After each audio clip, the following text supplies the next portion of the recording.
Welcome back to DVC Weekly. This is episode 185. My name is Jason Erpelding. I'm the broker of Buy and Sell DVC.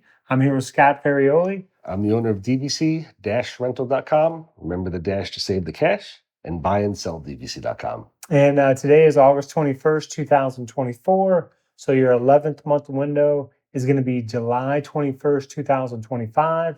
And the 7th month window is March 21st, 2025. And we're going to go right into the buy and sell side of things.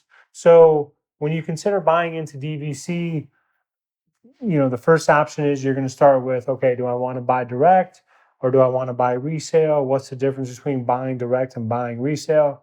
You want to look at the differences because you want to say to yourself, am I ever going to take advantage? Do I want to spend the difference in cash to get X benefits? And so the question was asked, are you a blue card member? Blue card member means you're a member and you have access to all of the DVC benefits that you would have buying direct. And some people are blue card members, but from when they bought resale, it all depends on when they bought. That's me. And so it says, are you a blue card member with direct benefits, but you have actually not ever used a blue card benefit or haven't used a certain blue card benefit? Examples were never used points for a cruise, never used the lounge at Epcot, never bought an annual pass with a DVC discount, never experienced Moonlight Magic. Now, I will say, I'm going to go over some of the responses here. I just want to say the number one response, which, and you may, it's like the number one response is never use points for a Disney cruise because it's not worth it. That may be something that's, known to everybody at this point, but I'm just making sure in case you're new to DVC, you don't want to buy into DVC and say, oh, I want to use this as my cruise membership every year because the value is just not there. It'd be less expensive for you to not become a DVC member and just book cruises as normal, if you will, or book the cruises through DVC-Rental. There you go. So some of the responses that we received, like this person said, number one is crazy. That's the cruise. I'd rather not pay $5,000 for a $3,000 cruise. The value they give you is ridiculously low and doesn't even cover the dues you pay at most resorts. Number three, that's never bought an annual pass. I've never done because we are Florida residents. So there's zero benefits for us. There's a lot of members, of course, that are Florida residents, and they buy their Florida resident pass versus using their DVC discount to buy that certain DVC annual pass. Number four was the Moonlight Magic. It said finally did one and won't bother again. Since we have AP, any given late evening in the park, we can typically walk on rides or have very short waits. We don't have a free night with ridiculously long lines for food, etc. And then this person said, I would add to your list discounts if you are AP anyway. There never seems to be anything unique or incremental for DVC that isn't already covered by AP. I'm just going to ask you a question. How many Moonlight Magics have you been to? I'm ballparking here, probably 4 or 5. And they're okay at best. They used to be really good. I was going to say they used to be really, really good, and it was very, very. The crowds were really light. Getting food was easy. Now, over the past several years, they've become. I think. I don't think they've become more popular. I think they've just increased the amount of people that they've allowed into it, and they're almost always midweek. They're almost always on a Wednesday night, starting at 9 or 10 o'clock at night, and they go to midnight or 1 o'clock in the morning during school year too. During the school year, so I was like, it's not convenient for my family, and it's had long lines for rides, long lines for food, just really crowded. I mean, it's a free event, so you can't really snub your nose too much at a free event, but it's nothing that you'd ever want to pay for. If they said you could get to the Moonlight Magic party if you give us an extra, $30, I would say it's not worth it. The after hours parties they have that have much smaller crowds are possibly worth it. For $30, it's long lines and just not. It's not a great perk that you should ever really sit there and say, I want to pay extra for my contract because I want to have access to Moonlight Magic parties. It's really You're not missing out. The other thing you're not mentioning is how hard it is. They're hard to book now too. I I used to get in super easy. I mean, we have multiple memberships, and sometimes we'd use more than one membership to get tickets, so we could bring people and bring people who work for us sometimes and friends to the parties. And recently, they've been really, really hard to get into. We'll sit there, my wife and I, on a couple laptops and different windows open, and they've just been a real pain to get into. So it's become a lot harder. I think they've opened it up to more people, and it's just maybe more people do know about it. I don't know, but it's been hard to get into, and it's rough. I mean, when say you log on, at first you have to have a reservation, and you're like at that second it automatically logs you in. You look at your screen, and you're 5,000th in line, and you're like, "Are you kidding me?" And you're not going to get in at that point.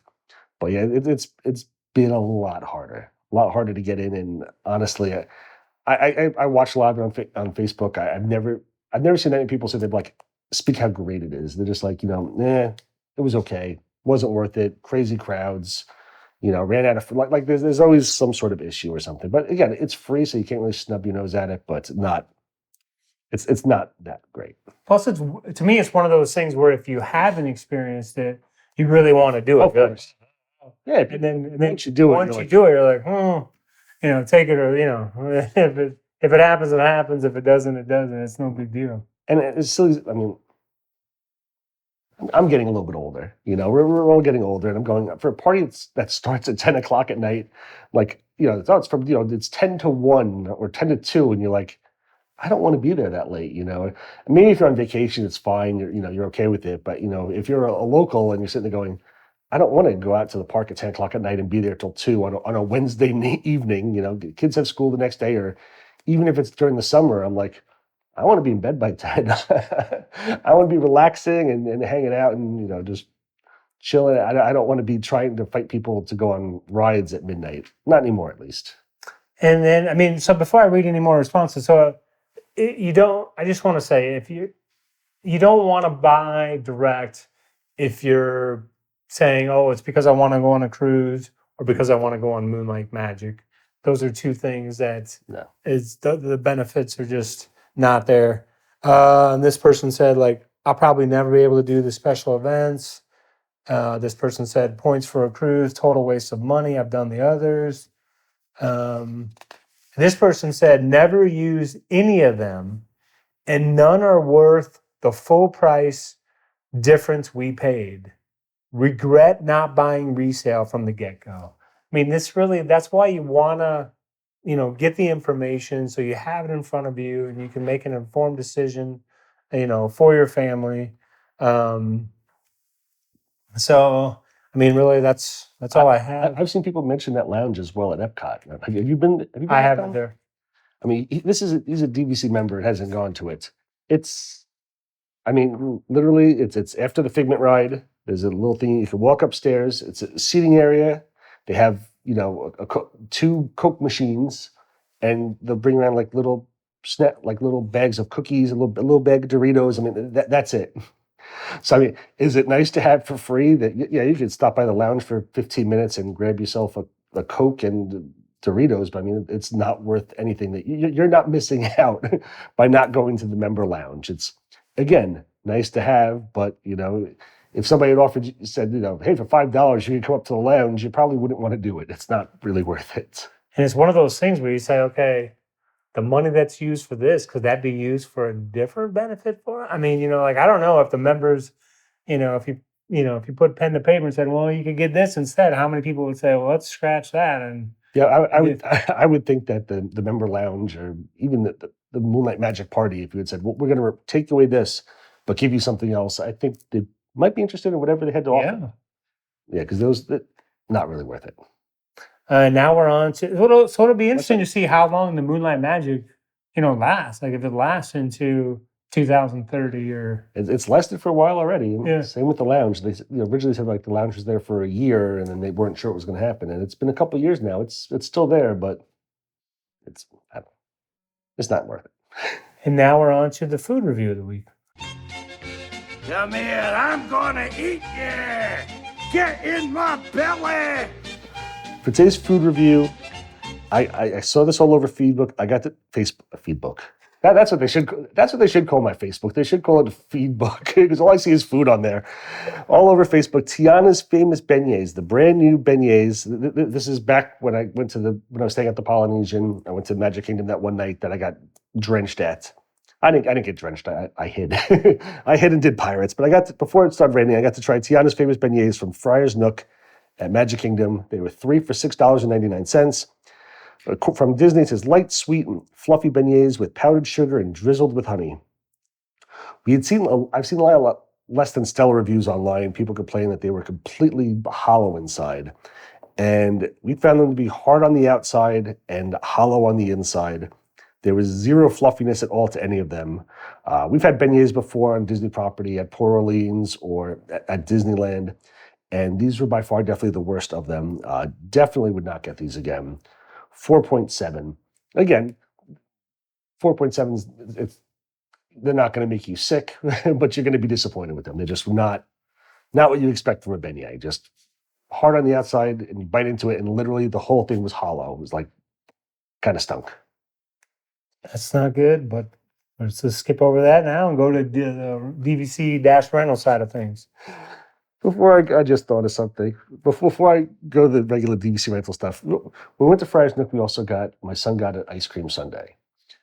And actually, because they were so hollow, see, this is what the chubby people do. I took the ice cream and I was scooping it, I was putting it inside the beignet and then eating it like an ice cream sandwich. Nice. That was pretty decent. I like that So idea. if you stick the ice cream inside the beignet, that makes it better, but not worth it. Anyway, for DVC rental, we'll talk about maximizing your DVC points. So here are some strategies to help stretch points to go a little further, like using the points chart effectively and booking off peak seasons. The first one is booking an off-peak season. Points fluctuate based on seasonality and when you go. Booking during the value or moderate seasons, typically off-peak time, September, October, first 2 weeks of December, early January, very good time to go, and you can save a significant amount of points compared to other times, especially during peak seasons like holidays, spring break, and even over the summer. Another thing is possibly focus on smaller villas during the peak times. If you're forced to stay during a peak season, maybe try to do a studio for that time. And if you're going to come back to Disney, do a larger room, a 1-bedroom or 2-bedroom later on in the year when the points are lower for everything. If you can, possibly avoid weekends. While the points charts have been adjusted in the past, it used to be that Sunday through Thursday night was really cheap. Friday and Saturdays were a lot more heavy on the points. They kind of adjusted it, so Friday and Saturday is a little bit lower now, and they made during the week a little bit more. But during the week is still a good amount less expensive than going on Friday night. So if you've got flexibility, staying from like a Sunday to Thursday night will definitely save you some points or money. Definitely understand the point charts. Go to dvc-rental.com and go under our resorts tab, and you can select the points chart tab to see exactly what dates of the year are less expensive. If you're thinking of staying at Animal Kingdom under resorts, just go to Animal Kingdom, and the points chart's on there, and it'll pull up the entire year for you, so you can see exactly for the whole year which seasons are what dates fall in per season, and then how much points at every single room are for your dates. Definitely, if you can, book early for popular dates. It's not going to really change the points for you, but I mean, you'll get the best deals the further you book in advance. So definitely, especially peak times, try to book it as far as you can. And just so you know, different resorts have different different point values. So it's not just like, Christmas week, we know that's going to be expensive. All the studios are the same across everything. Animal Kingdom and Old Key West are going to be less expensive than Grand Floridian and Riviera. So, I mean, you could stay off-peak season, you could stay in a studio in a Value View at Animal Kingdom for as low as 7 points per night, where the same resort at Animal Kingdom during Christmas time, the club level is 36 points per night. So, I mean, a huge difference.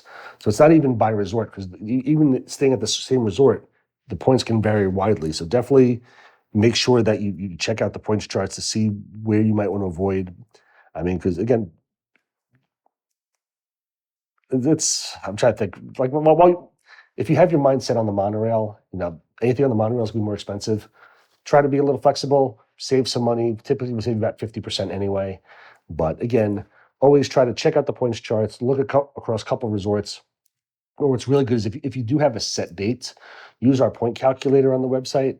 So that way, when you put in your date, it'll show you the points at every single resort right in front of you. That's a great way to compare, apples to apples, we'll say, is that instead of pulling up multiple points charts and seeing the whole year, if you got a set date, use the calculator. That's going to be a lot easier for you.